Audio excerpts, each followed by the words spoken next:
I'm going to ask our first scholar to come forward. Please join me in welcoming Sasha Smith. Wow, there are a lot of you. Hello, I am Sasha Smith.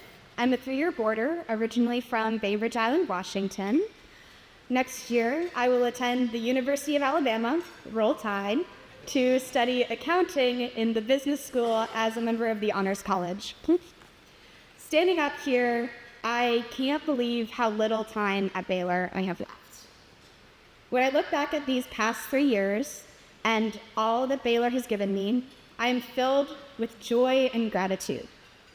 If only you had known me when I first arrived, you would know how transformative my short time here has been.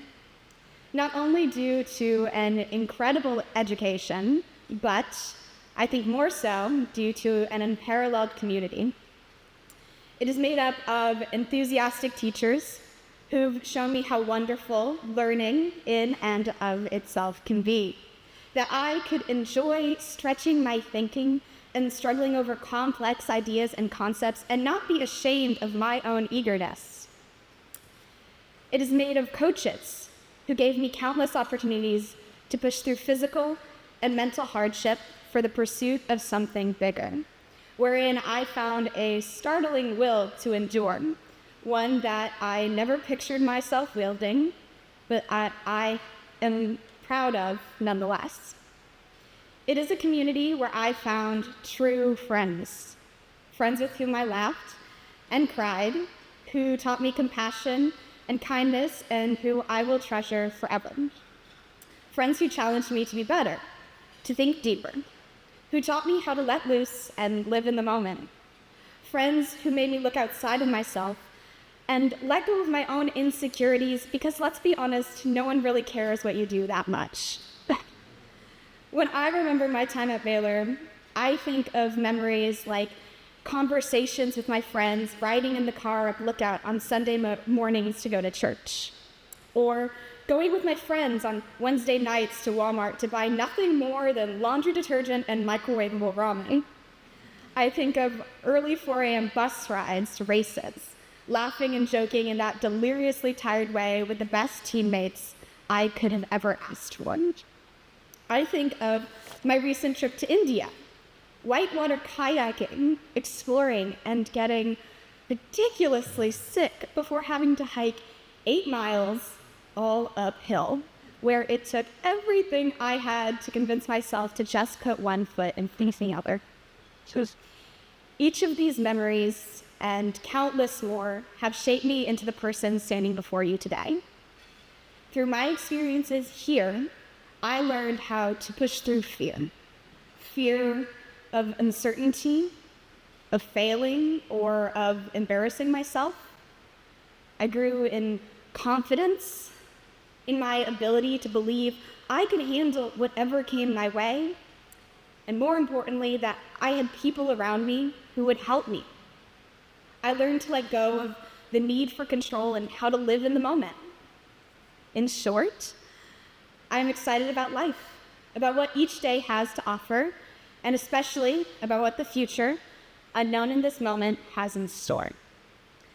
Everyone in this room has contributed to this incredible place in some way or another. I want to say thank you to you all. Thank you for making this possible. You have no idea what it means to me and kids like me. And last but not least, go Big Red. Hello, everyone, and thanks again so much for being here this evening. My name is Johnny Sutter. I'm the chair of the Baylor School Honor Council. I am a walkabout student instructor, and I am a 7-year day student from Lookout Mountain, Georgia. I've had the pleasure of speaking at several Baylor events, but never before have I had this distinct honor of getting to speak directly to some of the people who have literally afforded me the opportunity to be here. So, personally, and on the behalf of our student body, I'd like to sincerely thank you for all the opportunities which you have provided for us and which you continue to provide for us. That opportunity is precisely what I'd like to discuss in my little address to you all today. Approaching the end of a 7-year chunk of my life as I currently am, I've become rather familiar with retrospection into my experience here. Doing so, I've come to realize just how pleasantly accidental my introductions into different groups, leadership positions, and classes have been. That is to say, I've sort of happily stumbled my way into the opportunities with which Baylor has held out for me. A freshman me, sitting in Miss Gubnick's advisory, spotted an email telling of a leadership position offered to freshmen. They called it Honor Council. I suppose this version of me didn't check his email quite so often, as I soon came to realize the deadline for this application was less than an hour away. So, on a total whim, I gave it a shot. In that same vein, I can recall in February of my sophomore year when I was shopping around for an after-school activity. At this point in my schooling, I had come to terms with the fact that I had no business on the lacrosse field. So, not knowing entirely what lay in store for me, I ticked the box for afternoon walkabout. The commonality between these two instances is that they seemed sort of incidental to me in the moment. I'll run for Honor Council, and if I get it, that'd sure be great. I'll try out for walkabout for a season, and if I don't like it, I'll just find something else. However, what's become of those two seemingly incidental decisions has gone far beyond what I could have ever expected. Through my role in the Honor Council, I've fostered my capacity to lead and have been given the opportunity to represent my peers. The Walkabout program has opened my eyes to the beauty of my home and has literally taken me as far as the boulder-speckled mountains of southern India. What I'm getting at here is that much can be said in the way of differentiating Baylor from similar institutions, but it is the sheer concentration and variety of opportunity which I believe elevates it further. It is not lost on me how truly uncommon it is for a high school to simultaneously have a boathouse, pottery studio, and an honor council. The fact that I, alongside some odd other students, have access to these resources is contingent upon your generosity. And I would just like to reiterate just how grateful we are.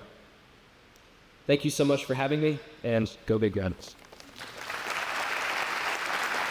morning, everyone. First, I'd like to express my gratitude for the opportunity to be here tonight. This dinner is not just a recognition of hard work, but also a reflection of the support and belief we have in each other. I'm truly honored to be here surrounded by all these different faces. I see some students, some faculty, some parents and donors, but the one thing we all have in common is our love for Baylor. We've all been gifted with the common thread that is the Baylor School. My time here, starting in the 6th grade, has made me realize the fundamental role that our school community plays in our lives. When I reflect on the time I've spent at Baylor, I can't help acknowledging how much school has shaped me, not only academically, but socially. In the classroom, I've gained knowledge and skills, of course, but the experiences that have really impacted me are those that have challenged me to grow as a person. Whether it's taking AP Literature with Miss Pajasic, learning vocabulary in Spanish, or rehearsing in orchestra, school has taught me the importance of trying my best in everything I do. Being at a school with so many amazing classes, teachers, and classmates has pushed me to strive to make positive change and uplift the communities I am and will be a part of. School has also taught me the value of collaboration and community. I've realized that success is rarely achieved alone, whether it was cheering on another sport or showing up for our annual science symposium. I've seen how powerful it can be when we show up and support one another. The experiences we share here are what connect us. Winning Baylor Macaulay this year, Coach Cox's cameo at Skid Night, and even our most recent snow day all bring us closer together. These are the memories I choose to hold on to after I graduate. They remind me of how I learned the importance of community here at Baylor. As I stand here today, I know that school has been more than just a place to learn. It's been a space where I've discovered who I am, what I value, and what I want to contribute to the world. The lessons I've learned both inside and outside the classroom have shaped me into someone who is more resilient, determined, and compassionate. This dinner is a reminder of our hard work, but it's also a reminder of our gratitude for being here. It gives us the opportunity to thank our amazing donors, families, teachers, and coaches for all of their support and belief. Being a part of this community motivates us to continue to grow, to keep learning, and to use the opportunities we have to make a positive impact on the world. Thank you. I'm Bruin Webster, and I'm a four-year boarding student from Oak Ridge, Tennessee, and I'll be attending the Stetson University next year. I would like to first thank my family, thanks Mom, thanks Dad, and the opportunity to attend Baylor School and make memories. I want to thank the Lupton family and the class of 1971 for supporting my experience here. Without you, I would not be the person that I am today. Thank you to all the donors for scholarships that make it possible for many to experience all that Baylor has to offer. Baylor is an experience like any other, like no other.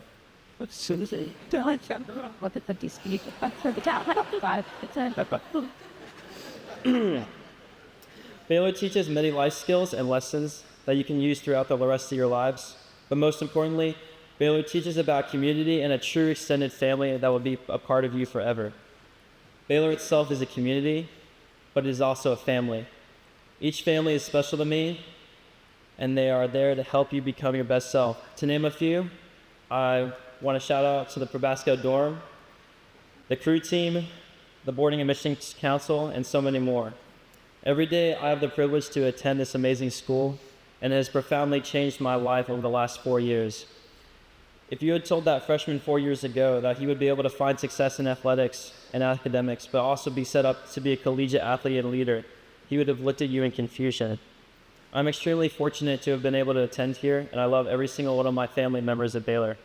Baylor is so much more than one person and allows us to be part of something bigger than yourself. Baylor teaches you to be the best version of yourself. You realize you have the responsibility to put in the best effort every day. Being surrounded by athletes, scholars, musicians, and leaders makes it almost impossible to not push yourself to reach for the stars and put in the work. To all the underclassmen, the work will pay off, and you will appreciate doing it. I've seen it in my peers, and I have experienced it myself. Life is not always easy, but you can lean on your community of brothers and sisters, something that will always be there for when you need it. Like my real family, Baylor has always been the stability to support my aspirations for the future. Sometimes you will make mistakes, sometimes you will have a bad game, and sometimes you might fail a test or quiz because this is how life works. It's just how you face the challenges and just to make yourself better that defines your character. You have the opportunity to better yourself mentally, physically, and emotionally. The idea is that you can do better. If my 4 years at Baylor have taught me anything that I will keep with me, it is lean on your family and those who support you, and always give your best effort no matter what. Thank you again to all the people that have made my experience and the experience for others possible. You are shaping the futures of each of us, and it makes a difference. And go Big Red. I began this morning with our Women in Athletics breakfast. Our keynote speaker is also the keynote speaker listed on our program. She is Alexis Bogo, class of '89, and our current board chair. She delivered some really inspiring remarks earlier this morning to our female student athletes, and told me afterwards that she really wasn't feeling well. She is, I think, later called me not long before tonight and said that unfortunately she's not going to be well enough to be with us this evening. And I've known Alexis a really long time. Since we were sitting in 9th grade biology class together, in Major Worsham's biology to be precise.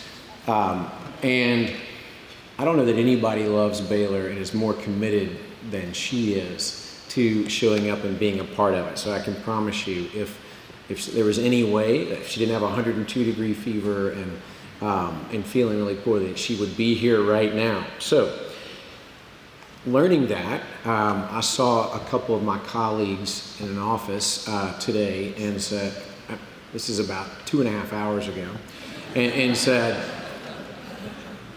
do either one of you have a speech in your back pocket you might want to deliver? And just as we teach our students to do, to live through adversity, I had Garrison Connor say, absolutely, let me do it, or I will do it.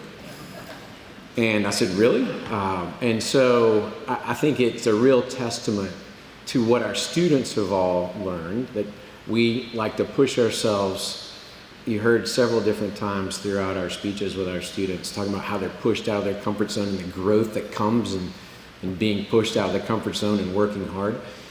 Well, so Garrison Connor, Baylor class of 2005, current upper school head, married to Meg, children, Beach, Molly, and Jack, is stepping up tonight, last minute, and really doing what we teach our students to do. So please join me in welcoming Garrison Connor to the stage. For those of you who don't know, teachers and administrators at independent schools, we work on yearly contracts, which had not come out at 4 o'clock today when Chris said, "Hey, I've got an idea. Are you interested?" And ever eager to continue my work here, I said, of course. He actually handed me the speech and just said, "If you read this, you'll be fine." So, thank you, Chris. As Chris mentioned, I'm Alexis Bogo, and I was a member of the class of 1989. In addition to being a proud mom, I also have the privilege of serving as the chair of the Board of Trustees, but my greatest joy at Baylor has been as the mother of 2024 graduate, Blake. I read this at my table number 12, and it didn't seem to quite match the mood. So I'm going to deliver some remarks that I've been working on for something else. I appreciate Mr. Angel inviting me to step in this evening. And in my role as upper school head, I get to do all sorts of incredible things. I think of these as Baylor moments, and I get invited to a lot of stuff. And in my role, those are typically student-facing things. Big sporting events, cheering alongside our students, travel opportunities with students, interviewing some of you when you were interviewing for named scholarships, move-in weekend for our boarders, things like this that I get to be a part of. And this annual event falls near the top of my Baylor moments. It is a rare occasion to have so many of our Baylor constituents, parents, students, alums, donors, faculty, in the same room at the same time. And so, like I said, this is one of the more well-represented events of Baylor, and so thank you for taking the time to be here. When I agreed to do this, I had been working on a speech like this for any number of reasons, specifically in the event that I was his second choice and someone got sick. But I am going to read a little bit more than I would if I had had more than 90 minutes to work on this. Many years ago, I had a mentor pass along a book that I brought with me, Reverence, Renewing a Forgotten Virtue. And at first, I was a bit offended. Is the lack of reverence my weakness? Do I need to be more reverent? As a 20-something-year-old teacher, is my immaturity that apparent? Is this some sort of bizarre religious altar call to correct my ways? And setting those presumptions aside, I dove into this book, and it has changed the way that I perceive any number of things, but largely my role as an educator, what I think is my life's calling, and how I perceive Baylor. I've spent my life working with teenagers. In fact, in my professional career, since I was 22, I have never not worked at a boarding school. I'm around teenagers a lot. And if you're not, I know what you were thinking. Reverence and teenagers are not something that go together. Listen up. And you might be right, but I want you to pause for a minute. If we think about reverence and work on a definition, I suspect we can get there together. Reverence is a complex subject. This is the point in most speeches where they say, Merriam's dictionary describes reverence, which is a terrible rhetorical strategy, so I did not do that, but I'm not sure it would have helped us anyway. I've got 3 young children, 9, 7, and 5, and if you remember back to being a young parent, it is hard to get them to understand some things, and often a definition doesn't do so well. If you think about courage, pointing to a courageous act is far more valuable than just giving the definition of courage. And so perhaps the same approach will help us tonight. If our world religions teacher and dean of faculty, William Montgomery, were here, he would tell you that generally all world religions carry a reverence for life, a precious gift, a great purpose, a higher power. Or if Reverend Farr were to come up, I suspect he could eloquently talk about reverence found in religious ceremony and practice across the Christian tradition. My grandmother, still living, is 94 years old, and at Mass each week, she bows her head and makes the sign of the cross on her chest, an act of religious reverence. It's a lot of religion for a speech like this. And I'm not sure we're quite there. Teaching teenagers, one thing I've learned that is if you actually focus on the opposite of what you're trying to define, perhaps that will give them a glimpse into our focus. The ancient Greeks thought of excessive pride was the height of irreverence. We call this hubris. Look no further than the Icarus statue in the quad, donated after the passing of Johnson Bryant, class of 2003, who has a scholarship named in his memory, which we recognize tonight. Perhaps it was hubris that led to Icarus's downfall, but perhaps it was really best phrased as a reverence of his own limitations. Most of the students have tuned me out, so let me give some maybe better examples. I was talking to a colleague at a conference a few years ago who worked at a different school, just to be super clear. He had just taken a student group to Salzburg, where they toured a museum where one of Mozart's original pianos sat. And he watched a student climb over the ropes, sit down, and play chopsticks. And it's easy to say, just a piano, just chopsticks. Or is that an act of irreverence? Perhaps this is a good one. A youth director at a local church, not mine, was talking about the troubles of having parents involved with programming. At the end of a camp week, they had invited parents to come to their final Vesper service. They had an outdoor altar laid out with candles, and the youth minister watched as a parent put a cigarette in his mouth, leaned over to the candle, and lit his cigarette. Just a cigarette. Just a candle. Just a light. So what does this mean? How does this mean anything to do with Baylor? In my study of this book, the author begins by saying, reverence begins in a deep understanding of human limitation.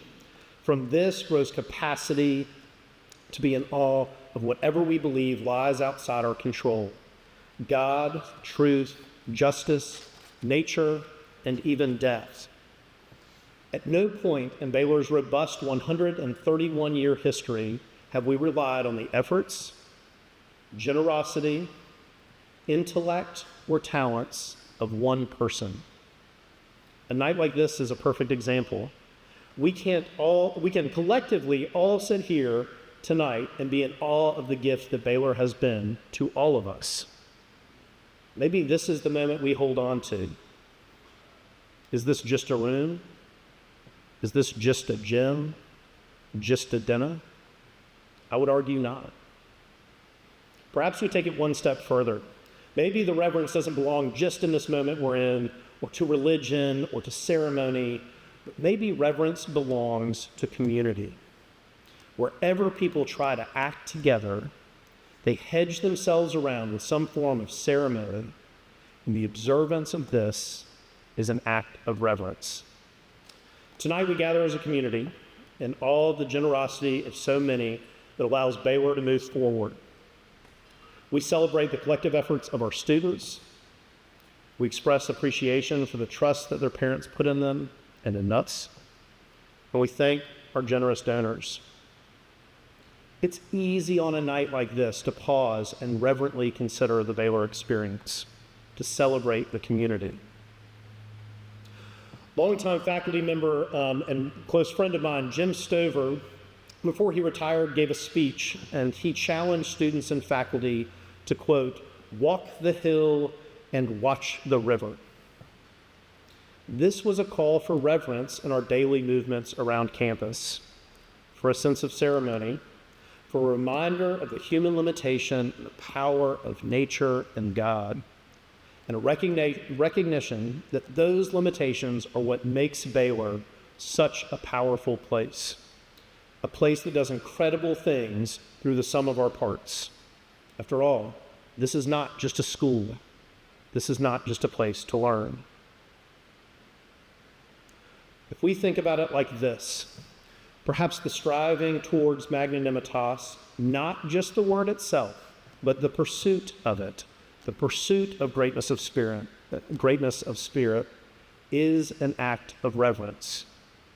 Perhaps the commitment of our students to abide by an honor code and live an honorable life, even after they depart Baylor, that is an act of reverence. The generosity of so many in this room, that is an act of reverence. Those who pour into our community with their time, their gifts, and their dollars, that's an act of reverence. And perhaps even, for the students in the room, the simple act of tucking in your shirt is an act of reverence, a sign that we are part of a bigger place, that our single actions have limitations, but collectively we're working to live out the school's mission to make a positive difference in the world. Thank you. It's also an opportunity, as I mentioned at the very beginning, where we are fortunate that this evening continues to grow. It's why we're in the field house. And tonight I get to announce that it is continuing to grow. We're going to have more scholarships to celebrate in the years to come. Specifically, I'm going to focus on 3 new scholarships that we are launching. Beginning next year, we will have the McKinney Family Scholarship, established by Pam and Rick McKinney as part of their family's legacy at Baylor. Thank you, Pam and Rick. Let's please join me in thanking them. Thank you.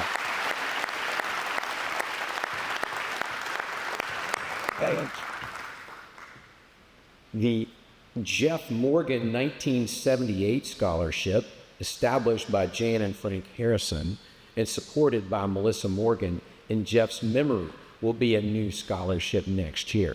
Please join me in celebrating this new scholarship.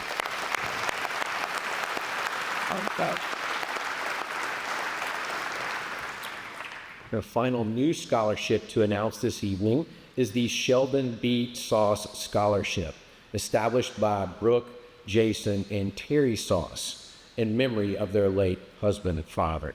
Thank you to the Sauce family.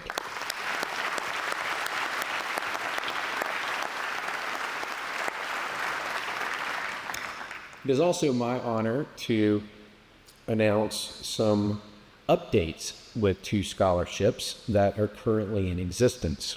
Good. Thanks to a generous contribution from an anonymous donor, the ARCS Scholarship, and I feel like I need a little explanation here. ARCS being the last names of several famous Baylor teachers, legendary.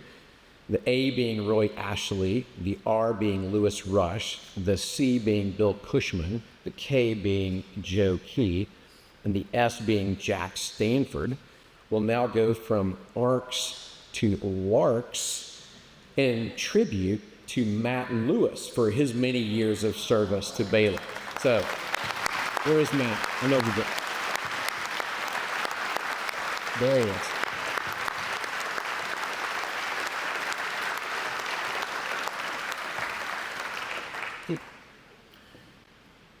Also, I had the privilege of announcing last year the formation of the Christopher Wright 2003 Scholarship. And I'm proud this evening to announce that it has reached its full fundraising goal to be able to provide a full day student tuition and will be awarded to the first scholar this fall.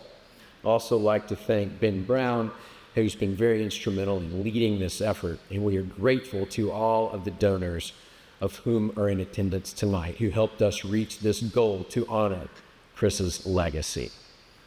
Let's give some celebration here.